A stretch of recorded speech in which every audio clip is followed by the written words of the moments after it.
फिर एक और बहुत बड़ी मिस्टेक जो आर्बिट्रेशन क्लॉज को ड्राफ्ट करते हुए की जाती है कि सीट और वेन्यू के दरमियान कोई डिफरेंस ही नहीं समझा जाता।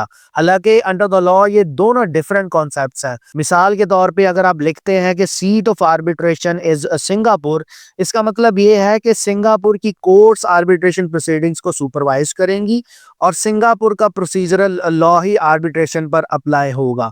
ऑन द कंट्रेरी जब आप लिखते हैं वेन्यू ऑफ आर्बिट्रेशन लाहौर, तो इसका मतलब ये है कि जो फिजिकल हियरिंग होगी आर्बिट्रेशन की वो लाहौर में होगी, लेकिन सुपरवाइजरी जुरिस्डिक्शन सिंगापुर की कोर्ट्स के पास ही रहेगी। सिंगापुर की कोर्ट ऑफ अपील ने बीएनए वर्सेस बीएनबी केस में इस फ्रेज को इंटरप्रेट करते हुए होल्ड किया कि अगर किसी कॉन्ट्रैक्ट में लिखा है कि आर्बिट्रेशन इन शंघाई, तो इसका मतलब है seat is in Shanghai. Therefore जो शंघाई की कोर्ट्स हैं उनकी सुपरवाइजरी जुरिस्डिक्शन होगी आर्बिट्रेशन प्रोसीडिंग्स में। इस सूरत में सिंगापुर की कोर्ट्स की सुपरवाइजरी जुरिस्डिक्शन नहीं हो सकती। तो यू सी कि एक छोटे से लफ्ज की इंटरप्रिटेशन ने एक लीगल डिस्प्यूट का पूरा लैंडस्केप भी चेंज कर दिया है। सो इस वजह से जब भी आप आर्बिट्रेशन क्लॉज ड्राफ्ट कर रहे हो तो आपको पता होना चाहिए कि वेन्यू और सीट में क्या फर्क है।